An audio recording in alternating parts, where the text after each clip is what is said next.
Sahabat, jumpa kembali dalam acara Krida Bagimu Negeri.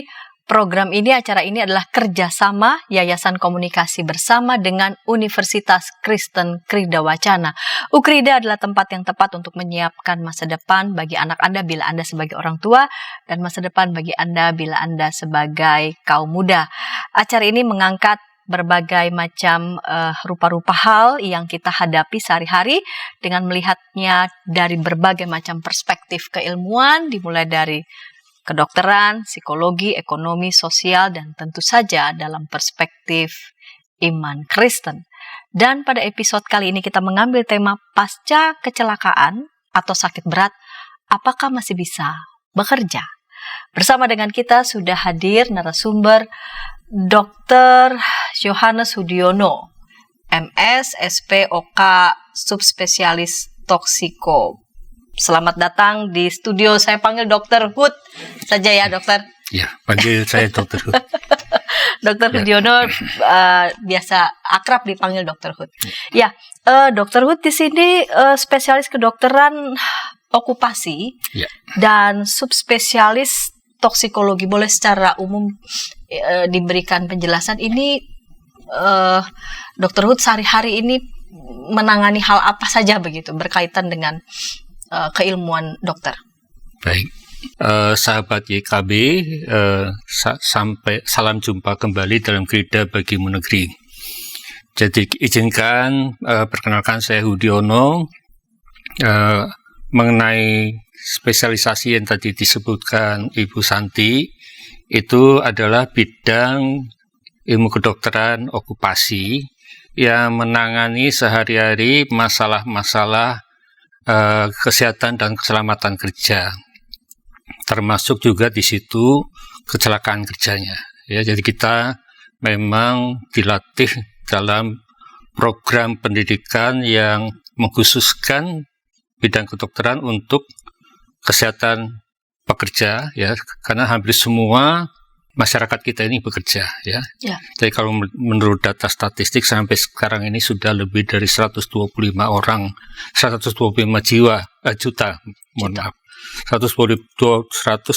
juta jiwa yang bekerja. Jadi situ cukup besar. Oleh karena itu kita sangat concern dengan kesehatan dan keselamatannya. Concern dengan kesehatan dan keselamatan para pekerjanya. Kemudian tadi menjawab pertanyaan Ibu Sandi mengenai subspesialisasi, saya kebetulan toksikologi di bidang kedokteran okupasi. Jadi yang menangani masalah-masalah keracunan bahan kimia, terutama di pabrik-pabrik obat, yang sebenarnya bukan hanya di pabrik saja, karena kita bekerja sehari-hari itu tentu di sekitar kita banyak zat kimia. Ibu kalau misalnya mencuci, atau Bapak Ibu semua mencuci dengan deterjen, itu juga semua dengan zat kimia. Lalu kita memasak di dapur, itu ada gas, itu adalah zat kimia juga. Jadi tidak harus orang yang secara ofisial bekerja di pabrik, tetapi juga kita yang di industri, di home industry, ataupun yang di rumah sebagai ibu rumah tangga. Karena concern dokter memang pada keselamatan para pekerja. Betul. Karena memang mereka bekerja sehari-hari begitu ya, apalagi bidang pekerjaan yang ditekuni adalah yang cukup meresikokan bagi kesehatan mereka. Berarti dokter sangat concern kan pada hal ini.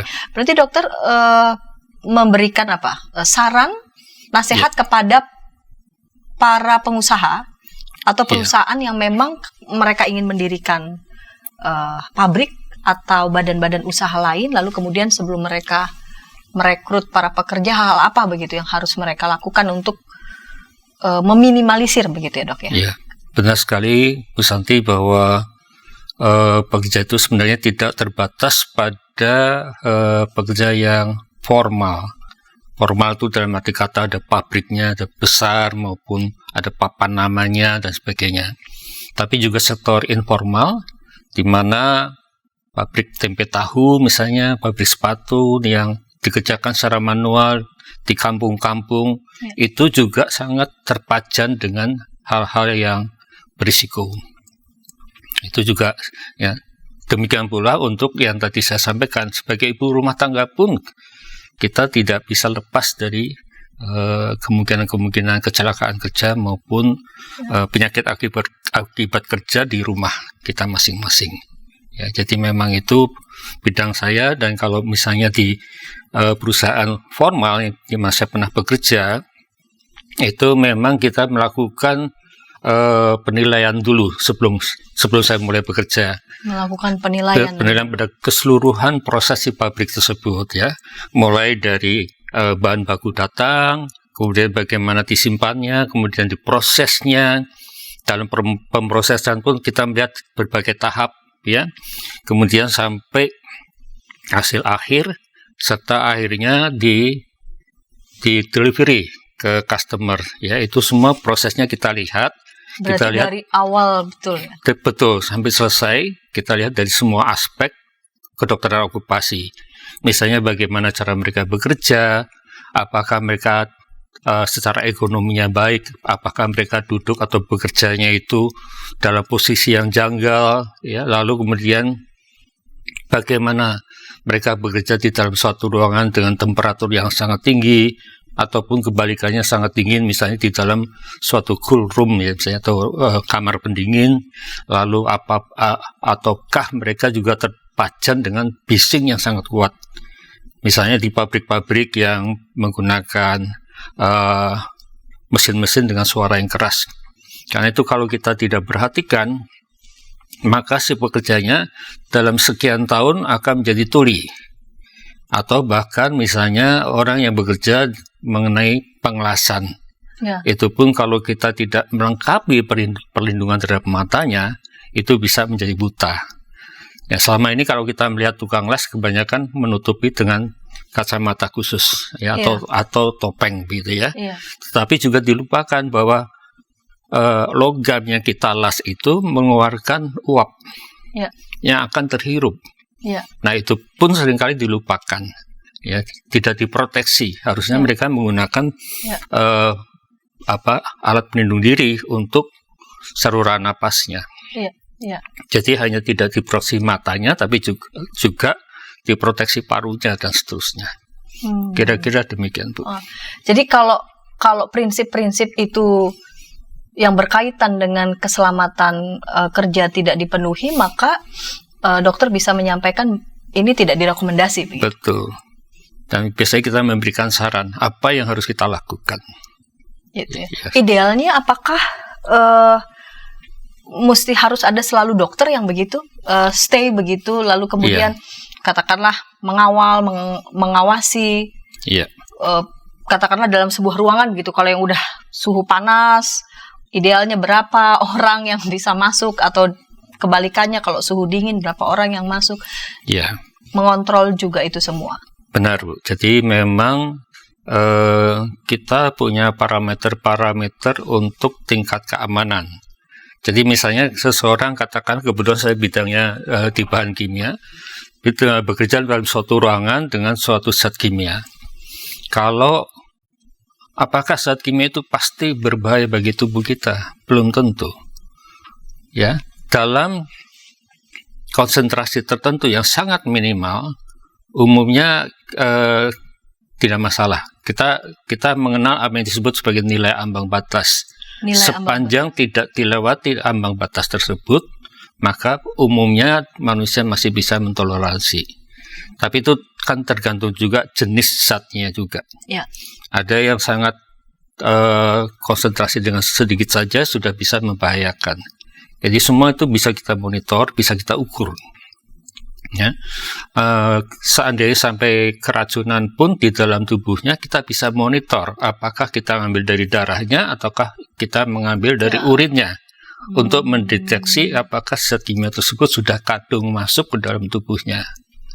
Ya, nah, oleh karena itu kita nanti akan memberikan rekomendasi beberapa step. Biasanya step-step yang paling selalu kita anjurkan, yang pertama adalah kalau bisa mengganti zat kimia tersebut atau menghilangkan zat kimia tersebut. Kalau tidak mungkin diganti. Kalau tidak diganti, kalau misalnya kalau katakanlah diganti tidak bisa juga, kita coba melakukan pengaturan secara administrasi. Misalnya saja kita gilir si petugasnya itu, karyawannya, untuk dibatasi waktu kerjanya. Jam tersebut sampai jam berapa harus diganti.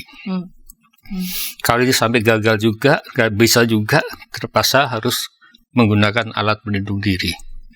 Nah, alat pelindung diri biasanya merupakan suatu alternatif yang terakhir kalau semua usaha kita tidak bisa dilakukan.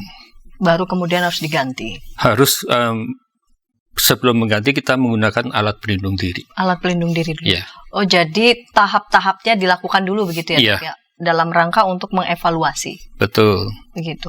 Kalau misalkan penyebabnya, misalkan ada katakanlah pekerja yang memang sudah harus, kalau untuk melakukan pekerjaan ini harus memproteksi diri dengan APD, memproteksi. Tapi di lapangan kerja ya tahu sendiri ya, Dok. Nah, pekerja tuh tidak mungkin awal-awalnya ideal itu dipakai, tapi begitu dalam perjalanannya mungkin sudah merasa pengalaman, mungkin sudah merasa apa, lalu kemudian kedodoran begitu sekuritasnya. Itu biasanya kalau misalkan mereka ketahuan sakit itu biasanya gimana, Dok? Apakah jadi memang pada akhirnya itu merupakan tanggung jawab dari perusahaan juga. Jadi misalnya saja kalau tadi yang Ibu sampaikan itu penyakit ya, jadi misalnya dia terpapar terus dengan zat tersebut karena dia bolong-bolong menggunakan maskernya, atau dia menggunakan sarung tangannya tidak tepat, tidak menggunakan kacamata yang tepat, sampai jadi penyakit, itu tetap perusahaan yang dipersalahkan. Karena mengapa mereka tidak memberikan teguran? Jadi kalau misalnya karyawan bandel, ya kasih SP1, nggak mau rubah SP2 dan seterusnya. Karena misalnya sampai terjadi kecelakaan kerja, itu perusahaan menjadi negatif. Laporan setiap tahunnya kan mereka harus melaporkan ke Kementerian Tenaga Kerja. Betul. Ya, bahwa tahun ini tuh yang terbaik adalah zero accident, tidak ada kecelakaan apapun. Oke, seandainya sekarang sudah terjadi kecelakaan ataupun penyakit akibat kerja. Pertanyaannya, apakah si karyawan masih boleh bekerja atau tidak? Ya, baik, Dok. Sebelum kita menjawab pertanyaan itu, kita tunggu dulu. Kita akan masuk ke segmen yang kedua, namun sebelumnya kita dengarkan pesan-pesan berikut ini.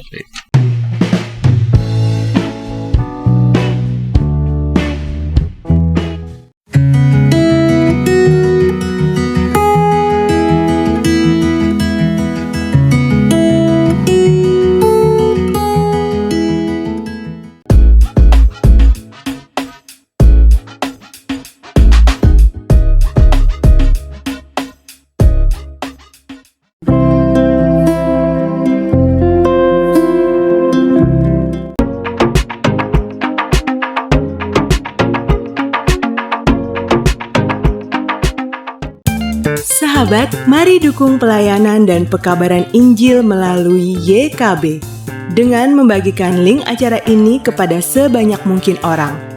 Dukungan juga dapat saudara lakukan dengan mentransfer dukungan finansial ke rekening BCA ke nomor 450 305 2990 450 305 2990 atas nama Yayasan Komunikasi Bersama.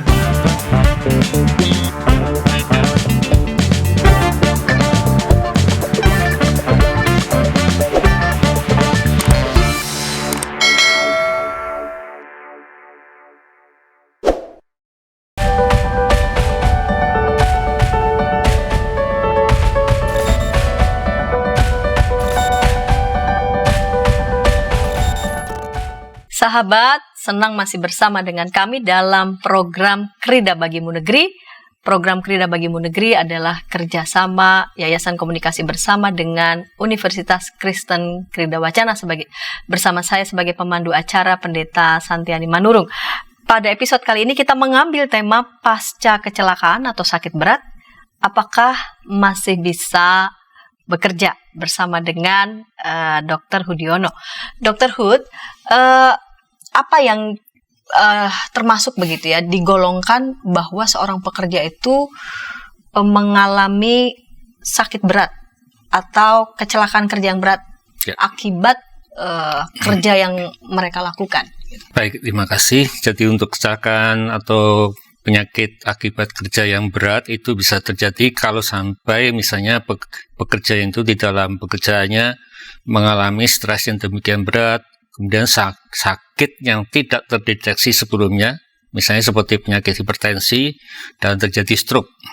Otomatis kalau terjadi stroke kan orang langsung berpikir ya sudahlah, nggak bisa kerja lagi, ya. Ataupun cedera misalnya dia terpotong tangannya oleh mesin, ya, mesin press misalnya. Ya.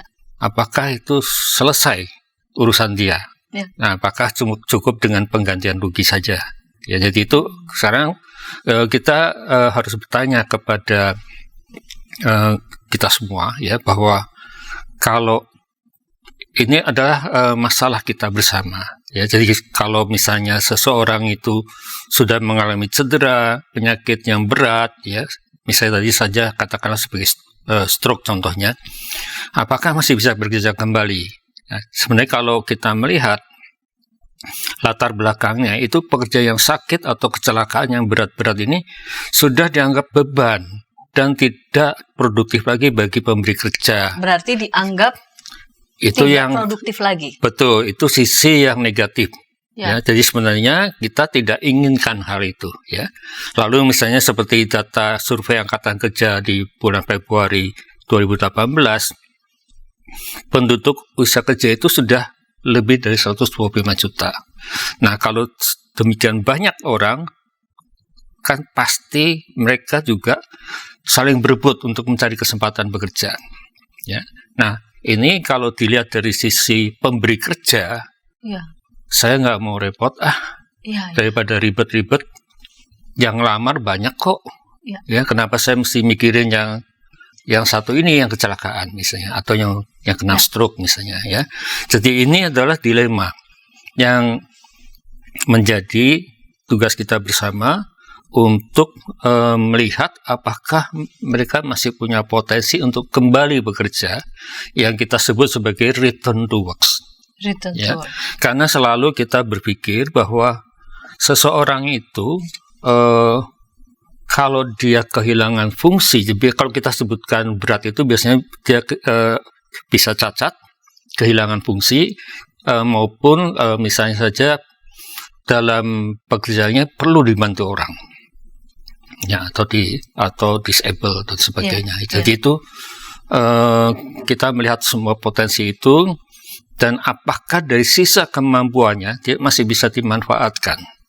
Jadi kita selalu melihat, jangan melihat yang sudah hilang. Tangan yang sudah hilang mau dicari kemana? Sudah nggak bisa lagi. Tapi bagaimana dia masih bisa bekerja dengan tangan yang satu lagi? Katakanlah dia sudah kadung tuli, ya, karena sekian tahun bekerja di mesin terus yang sangat bising. Nah, apakah selesai? Nah, itu kita juga masih melihat dia masih punya mata, dia masih bisa punya skill untuk melakukan sesuatu yang mungkin tidak perlu menggunakan telinga. Nah, hal-hal seperti itu adalah menjadi tugas kami sebagai dokter K3 untuk mereview semua dan memberikan rekomendasi kepada pihak pemberi kerja untuk ini loh, si A ini masih bisa melakukan ini. Ya. Nanti kemudian nanti programnya kita sebut sebagai program return to work untuk bisa kembali bekerja, bagaimana caranya. Sebelum sampai ke sana berarti kan setiap perusahaan dalam hal ini, contoh saja begitu ya, Dok, ya. Pabrik begitu. Punya dokter yang memang stay di situ ya, Dok, ya. Betul. Jadi katakanlah karyawan kalau sedang sakit begitu ya, maka mereka bisa memeriksakan kesehatannya begitu, Pak Dokter. Nah, ketika mereka mengalami sakit yang berat, ya mereka ke rumah sakit begitu ya. Lalu ketika mereka mendapati tadi ya, dokter katakan mengalami sakit yang berat begitu ya, kehilangan beberapa fungsi begitu, berarti mereka langsung konsultasi kepada dokter yang memang ditunjuk oleh pabrik, atau dokter itu juga akan melihat ini semua rekam medis dari rumah sakit yang memeriksanya. Ya, persis, Bu. Jadi untuk perusahaan-perusahaan yang besar, umumnya mereka punya poliklinik sendiri. Mereka punya peralatan medis yang cukup baik dan mereka punya tim dokter yang cukup baik ya untuk menangani kasus sehari-hari. Nah, memang untuk yang pabrik-pabrik besar dengan jumlah karyawannya besar itu umumnya sekarang ini kita menyarankan ya, memang sebaiknya untuk sekian ribu orang selainnya dokter harus ada spesialis. Oh, selain dokter dalam hal ini umum? Iya, selain dokter umum yang sudah mempelajari Hiperkes ya, higiena perusahaan dan kesehatan kerja, itu mereka dianjurkan untuk memiliki dokter spesialis okupasi. Spesialis Iya, okupasi. ya karena mengapa hal ini saya sampaikan? Karena misalnya kalau di Belanda saja itu orang sakit selama 2 minggu itu diharuskan konsul ke spesialis okupasi. Ya. Di Jerman lebih ketat lagi. Bila bekerja absen 2 hari saja, pada waktu mereka masuk, mereka diminta konsul ke dokter spesialis okupasi. Untuk memeriksakan masalahnya kenapa nih selama sakit 2 minggu ini atau selama sakit 2 hari ini ada masalah apa? Apakah dia masih layak boleh bekerja kembali? Iya, dengan pertimbangan agar apa? Kesehatannya menjadi prioritas atau... Betul, bukan hanya kesehatan prioritas, tetapi juga apakah dia tidak membahayakan pekerja lain. Dan otomatis tidak membahayakan operasional dari perusahaan. Oh iya, ya? Jadi mempertimbangkan kesehatan pekerja yang lain juga. Misalkan kalau ada sakit menular seperti itu ya. Betul, persis, ya. Dan beban perusahaan. Artinya begini, kalau sampai dia katakanlah berkurang pandangannya, ya berkurang pandangannya, padahal dia harus mengoperasikan mesin-mesin tertentu. Nah, kalau misalnya dia salah mengoperasikan karena dia kurang teliti, itu bisa membahayakan. Iya. Jadi bukan hanya untuk diri sendiri, diri rekan kerjanya, tetapi juga untuk pabriknya juga. Itu kita mesti review semua. Ya. Jadi ini justru untuk keselamatan semua ya? Semua. Bukan soal urusan untung rugi begitu? Betul. Tapi juga keselamatan semua. Dan kalau prakteknya di Indonesia bagaimana, Dok? Di Indonesia, ini pertanyaan sangat bagus. Sayang sekali belum ada peraturan ketenagakerjaan kita yang mengatur berapa hari mereka absen harus konsul ke spesialis kedokteran okupasi. Ya mungkin salah satu alasannya karena jumlah spesialisasi kedokteran okupasi di Indonesia ini baru hanya ada sekitar 200-an orang. Ya, dan itu tersebar di seluruh Indonesia. Sedangkan kalau kita lihat di Jakarta saja atau sekitarnya Jabodetabek, itu perusahaan itu jumlahnya ribuan, Bu. Betul. Ya, sehingga seringkali kawan-kawan kami, 1 orang dokter spesialis itu seringkali menangani minimal 3 perusahaan. Ya, jadi sebagai konsultan. Karena seperti tadi saya sampaikan, mereka sudah punya klinik sendiri, punya dokter sendiri. Ya, untuk operasional sehari-hari menangani kesehatan karyawannya. Nah, jadi si dokter-dokter spesialis ini lebih menangani konsultasi. Ya. Kalau sampai ada kasus-kasus K3 yang tidak mereka dapat selesaikan, biasanya mereka datang ke kami untuk minta nasihat, apakah orang ini masih boleh bisa bekerja kembali atau bagaimana. Itu. Jadi paling ya hanya sifatnya konsultasi begitu ya, Dok? Konsultasi, tapi juga kalau untuk kasus-kasus ringan kami seringkali juga menangani. Ya, tapi yang lebih operasional itu adalah dokter-dokter yang di klinik tersebut. Jadi akhirnya yang bisa dilakukan oleh dokter spesialis okupasi yang memang tidak banyak ini, apakah men-training dokter-dokter yang memang ada di poliklinik perusahaan? Iya. Umumnya dokter-dokter itu sudah menjalani atau sudah mendapatkan sertifikat Hiperkes. Hiperkes itu higiena perusahaan dan kesehatan kerja, di mana kita memberikan pelatihan ke mereka selama 1 minggu penuh. Ya, dari pagi sampai sore untuk memastikan mereka bisa menangani kasus-kasus yang tidak terlalu berat. Ya, baik itu kecelakaan kerja maupun penyakit akibat kerja. Kalau sudah berat begitu, Dok? Iya. Dengan jumlah dokter spesialis okupasi yang dokter bilang tidak banyak, kurang lebih 200 di seluruh Indonesia. Itu bagaimana proses tata laksananya? Jadi tata laksananya memang kalau dalam hal ini memang kita sudah memberikan pelatihan, tetapi kita tidak bisa memberikan, tidak bisa mendelegasikan kewenangan. Jadi kalau maksud saya, kewenangan bisa kita berikan, tetapi tanggung jawab terakhir, kompetensinya tetap pada spesialis. Ya, jadi misalnya untuk menentukan seseorang ini masih boleh kembali atau bekerja atau tidak, mungkin dokter-dokter di perusahaan tersebut bisa merekomendasikan, tetapi belum bisa memutuskan. Jadi tetap harus kami review dulu apakah benar evaluasi dari teman-teman sejawat yang di klinik-klinik tersebut. Ya. Kalau ternyata benar atau kita terpaksa harus melakukan revisi-revisi, ya kita lakukan revisi dan sampai kepada pemberian sertifikat bahwa Anda masih layak bekerja. Atau Anda layak bekerja sementara, atau Anda layak bekerja untuk terpaksa harus dilakukan job replacement dulu untuk nantinya kembali lagi bekerja semula. Atau Anda tidak layak bekerja lagi di tempat yang sama, atau bahkan Anda tidak layak bekerja lagi untuk semua jenis pekerjaan. Itu yang memang berat. Jadi kadang-kadang kalau seseorang mengalami stroke yang berat, yang sampai dia kehilangan memori sama sekali, kehilangan fungsi motoriknya, ya terpaksa kita keluarkan surat keterangan bahwa yang bersangkutan tidak layak untuk pekerjaan apapun. Ya.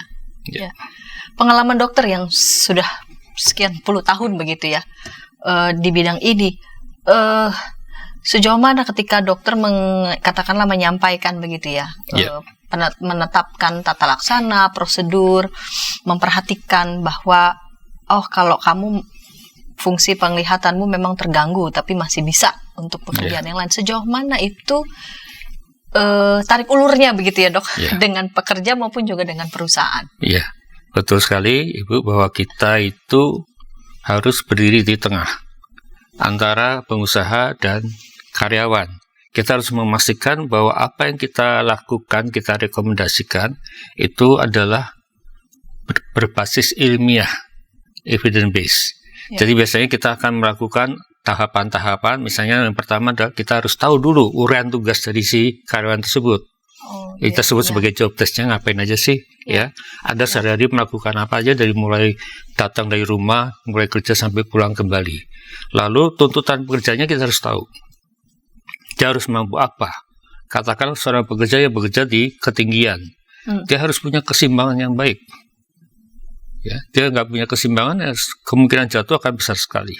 Lalu status kesehatannya bagaimana saat ini? Apakah dia tadi impairment, kehilangan fungsi apa, dan sebagainya. Kita harus tahu statusnya, lalu baru kita melihat apakah ini berisiko pada dirinya sendiri kalau dia dipaksakan kerja, atau berisiko pada rekan kerjanya, atau bahkan pada perusahaan.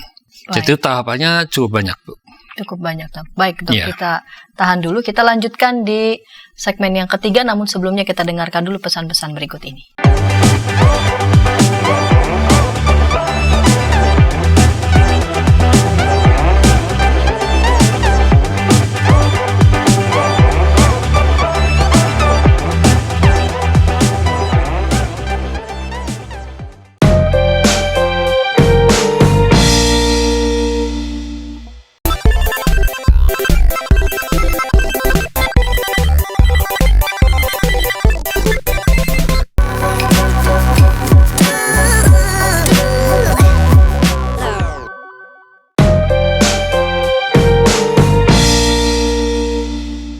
Sahabat, mari dukung pelayanan dan pekabaran Injil melalui YKB dengan membagikan link acara ini kepada sebanyak mungkin orang. Dukungan juga dapat saudara lakukan dengan mentransfer dukungan finansial ke rekening BCA ke nomor 450 305 2990 450 305 2990 atas nama Yayasan Komunikasi Bersama.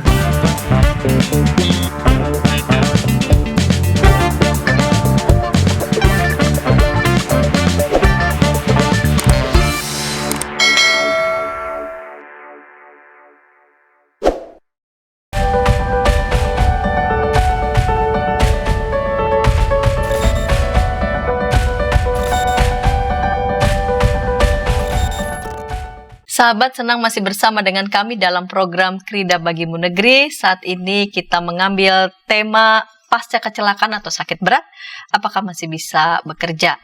Bersama saya sebagai pemandu percakapan, Pendeta Santiani Manurung, dan yang ada bersama dengan kami di studio, narasumber Dr. Hudioyono. Saat ini kita masuk di segmen yang ketiga. Baiklah, dokter, tadi di penghujung segmen yang kedua, dokter tadi sudah sedikit begitu ya menjelaskan. Nah, sekarang saya minta untuk kembali diteruskan, dok. Pengalaman dokter ini selama puluhan tahun ini ya, sebagai dokter spesialis okupasi untuk menentukan begitu, menetapkan status seseorang ketika mengalami kecelakaan kerja yang berat dan bagaimana mereka dapat kembali bekerja atau tidak ya. Jadi setelah kita melakukan deskripsi pekerjaan, job desk-nya kita lihat ngapain aja tuh orang ya, lalu kita melihat tuntutan pekerjaannya ya. Jadi apakah dia masih punya kapasitas fisik yang cukup kuat ya, mobilitasnya bagaimana ya. Kemudian mobilitas ini termasuk gerakan motorik kasar. Jadi misalnya kalau ada kebakaran, apakah dia masih bisa lari? Ya, jadi itu keterampilan itu kita review semua, pengindraannya, keseimbangannya, seperti tadi saya sampaikan, terutama mereka yang bekerja di ketinggian. Ya, amit-amit kalau sampai keseimbangan hilang lalu jatuh. Ya, lalu kemudian juga misalnya kesiapan menghadapi keadaan darurat tadi kami sudah sampaikan, apakah dia masih bisa lari, masih bisa menghindar dan sebagainya. Lalu bagaimana komunikasinya, aspek mentalnya. Itu ya, dia aspek mental. Karena orang kena stroke itu kan biasanya terjadi gangguan fungsi luhur. Jadi judgement-nya itu kadang-kadang sudah agak terganggu. Mohon maaf. Jadi kita mereview ke situ. Kadang-kadang kita terpaksa konsulkan ke ahlinya, yaitu seorang psikiater misalnya. Ya.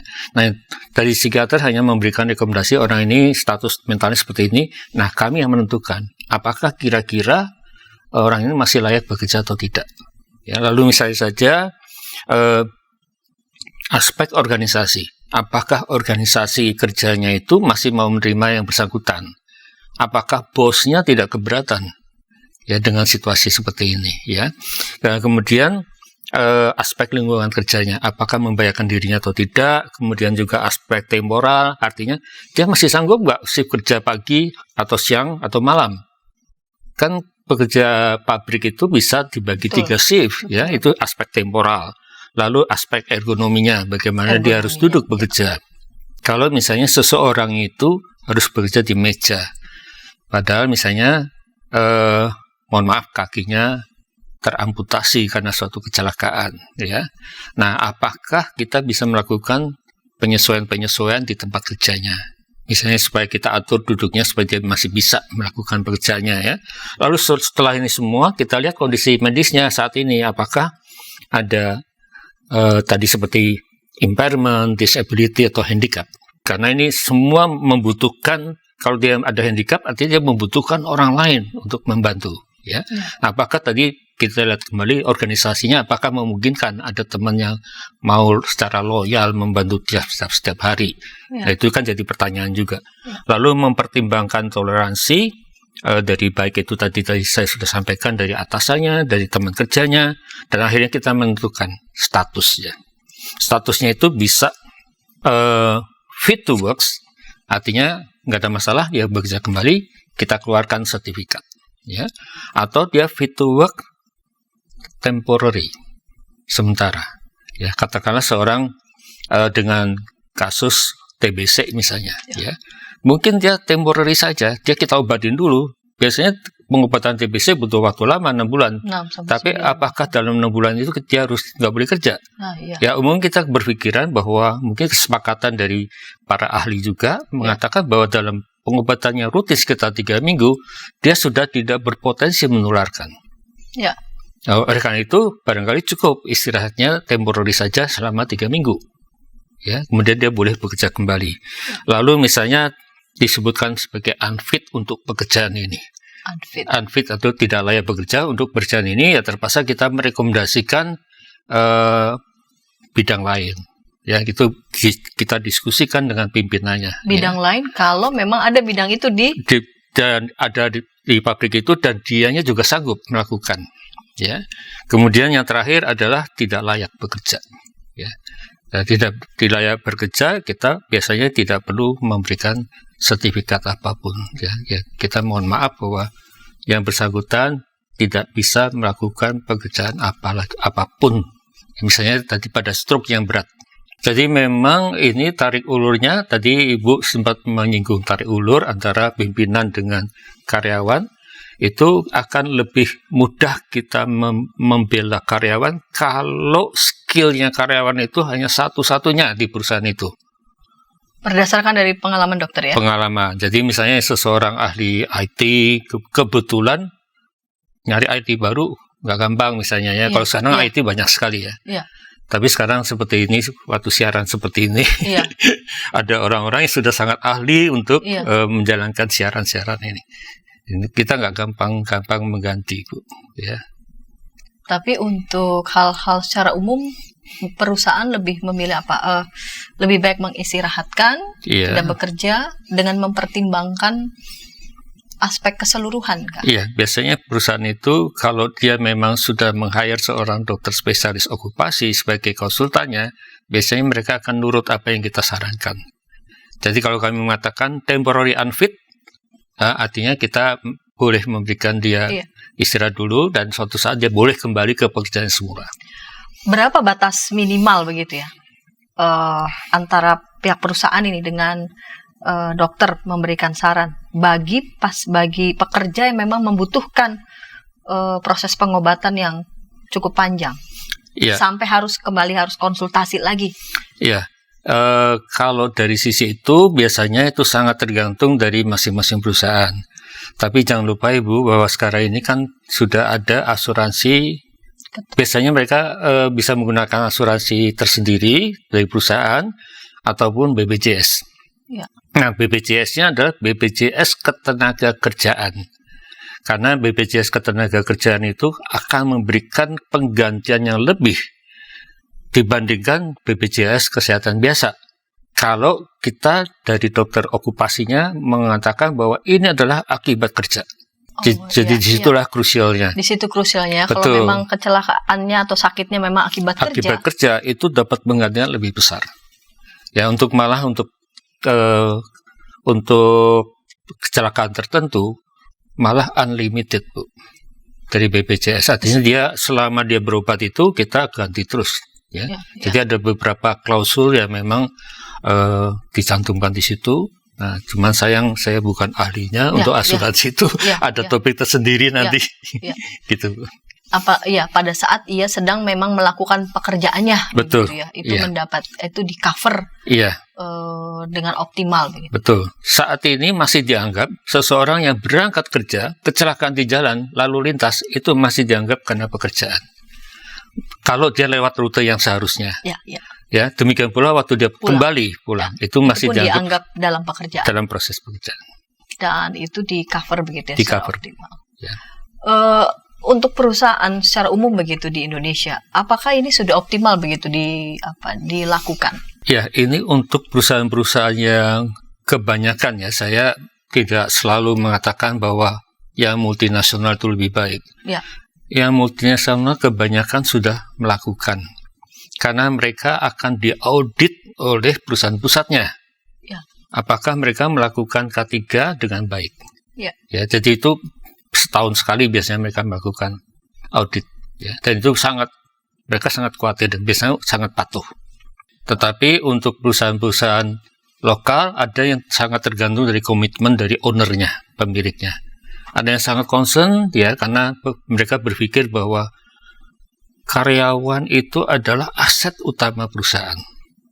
Ya, tanpa karyawan perusahaan nggak bisa jalan. Ya. Meskipun sekarang banyak isu robot dan sebagainya. Ya, tapi kan robot nggak bisa berpikir. Ya, hanya diprogram. Artificial intelligence. Ya? Betul. Programnya salah. Ya salah juga. Produknya salah. Ya. Jadi demikian. Gitu ya. Jadi secara umum mungkin ada begitu ya, tetapi tapi tadi dokter menjelaskan berbeda mungkin dengan beberapa negara, tidak seketat Belanda ataupun tidak seketat Jerman. Dari pengalaman dokter selama ini ya, ketika dokter menghadapi katakanlah pekerja yang masih muda begitu ya dok, karena saya pernah karena konteks tempat saya tinggal begitu kan, itu kan industri begitu ya, yang masih muda begitu bekerja lalu kemudian mengalami sakit ya, karena memang dia bekerja di area yang krusial begitu, beresiko bahkan untuk kesehatan kerjanya. Itu bagaimana ya dok penetapan kondisinya? Apakah di usia mudanya yang masih produktif itu dia akhirnya harus selesai tidak bekerja, padahal di usianya dia masih sangat produktif? Jadi kasus-kasus seperti ini memang banyak sekali, Bu, karena kebetulan memang di dunia industri kita ini mereka mempekerjakan orang-orang dengan usia produktif. Jadi kebanyakan yang lewat dari 55 tahun udah pensiun kebanyakan kan. Jadi fokus yang sering saya tangani justru yang muda-muda seperti ini, yang masih sangat produktif. Ya kita lakukan step-step seperti yang tadi saya sampaikan, Bu, bahwa kita melihat layak kerja apa tidak ya. Jadi istilahnya fit untuk bekerja atau tidak, menentukan. Nomor 2, apakah kalau dia sesudah mengalami kejadian seperti yang Ibu sampaikan, sakit ataupun kecelakaan, kita melihat RTW-nya, Bu, return to works-nya, apakah masih memungkinkan. Yaitu semua kita lakukan, kita exercise untuk memastikan yang bersangkutan bisa kembali. Harapannya seperti itu. Ya. Kecuali kalau memang sudah tidak tertolong lagi ya, seperti kasus stroke itu sudah bisa mulai terjadi usia 30 tahun ke atas, karena sudah mulai banyak yang kena stroke. Yaitu kemanapun berjalan pun dituntun. Ya. Kemudian kadang-kadang lupa kalau yang terkena memorinya. Ya, jadi dia lupa semua. Apalagi pekerjaan. Ya, mungkin anak istrinya pun dia lupa namanya. Kalau sampai memory loss gitu. Jadi bukan cuma fisik tadi ya, dokter sampaikan, tetapi juga mental. Betul. Baiklah dok, ini kita sudah tiba di penghujung segmen yang ketiga. Apa yang dokter bisa sampaikan ini kepada para sahabat? Sahabat YKB, pada kesempatan terakhir ini ingin izinkan saya sampaikan bahwa kita melihat pekerja dan pemberi kerja itu dalam kaitannya dengan apakah kita masih bisa bekerja kembali ya, setelah suatu kecelakaan ataupun setelah penyakit akibat kerja. Nah itu kita mesti pesan saya pribadi adalah demikian. Untuk memberi kerja, saya ingatkan bahwa pekerja itu adalah aset utama perusahaan. Jadi tolong jangan sampai katakanlah sudah tidak bisa melakukan apapun, kita buang begitu ya. Jadi kita justru kebalikannya. Kita mesti melihat masih ada sesuatu di karyawan tersebut yang kita masih bisa maksimalkan untuk bekerja kembali ya. Jadi kita mereview apakah dia masih bisa bekerja kembali. Nah, untuk pekerjanya, pesan saya adalah lakukanlah yang seringkali disarankan oleh perusahaan, yaitu medical check up minimal 1 tahun 1 kali, karena meskipun Anda semua dalam keadaan sehat, umumnya kita tidak pernah tahu apakah sehatnya itu betul-betul sehat ataukah Anda sudah berpotensi, karena seringkali penyakit hipertensi itu ataupun diabetes pada awal-awal tidak pernah bergejala ya. Malah mayoritas penyakit hipertensi itu malah tanpa gejala ya. Jangan sampai tahu-tahu stroke. Ya, itu satu. Kedua, jadi medical check up secara rutin itu tolong jangan dihindari ya, karena seringkali kadang-kadang karyawan itu excuse, dia takut penyakitnya ketahuan, dia mencoba menghindar. Pada saat ditentukan medical check up, dia absensi ya, dan seterusnya. Dan itu akan justru merugikan yang bersangkutan. Dan kalau ketahuan ada penyakit, berobatlah secara teratur ya, karena kita yakin kalau penyakit-penyakit tertentu masih bisa diobatin dan Bapak Ibu semua masih bisa bekerja kembali. Secara itu saja saya pesannya dari dua sisi, dari sisi produsennya atau perusahaan ataupun dari sisi pekerjanya. Yesaya 40 ayat 29 sampai 31 saya baca, dia memberi kekuatan kepada yang lelah dan menambah semangat kepada yang tiada berdaya. Orang-orang muda menjadi lelah dan lesu dan teruna-teruna jatuh tersandung, tetapi orang-orang yang menanti-nantikan Tuhan mendapat kekuatan baru. Mereka seumpama Raja Wali yang naik terbang dengan kekuatan sayapnya. Mereka berlari dan tidak menjadi lesu. Mereka berjalan dan tidak menjadi lelah. Jika ada di antara para sahabat yang saat ini sedang bekerja namun juga bergulat, bergumul dengan sakit dan juga proses kesembuhan bertahap, di dalam Tuhan kita menemukan kekuatan, di dalam Tuhan kita menemukan semangat. Kembali di dalam Tuhan kita menemukan daya untuk tetap berjuang. Jika para sahabat ingin menyampaikan pertanyaan dan tanggapan, kami menyediakan kolom chat. Sahabat bisa menyampaikan pertanyaan dan tanggapan itu, dan saya percaya Dr. Hudiono akan dengan senang hati boleh memberikan tanggapan. Terima kasih Dr. Hudiono. Terima kasih untuk inspirasinya. Bu Pendeta Santi. Dan sahabat, kita berjumpa di episode yang akan datang dengan tema-tema yang lain dalam program Krida Bagimu Negeri. Sampai jumpa.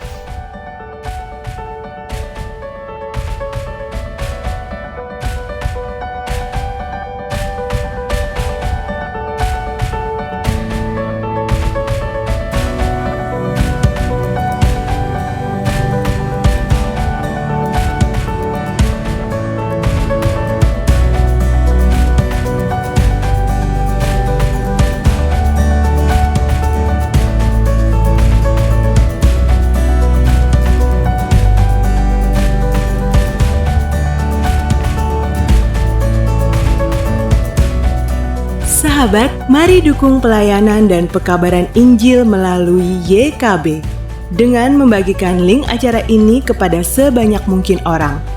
Dukungan juga dapat saudara lakukan dengan mentransfer dukungan finansial ke rekening BCA ke nomor 450 305 2990 450 305 2990 atas nama Yayasan Komunikasi Bersama.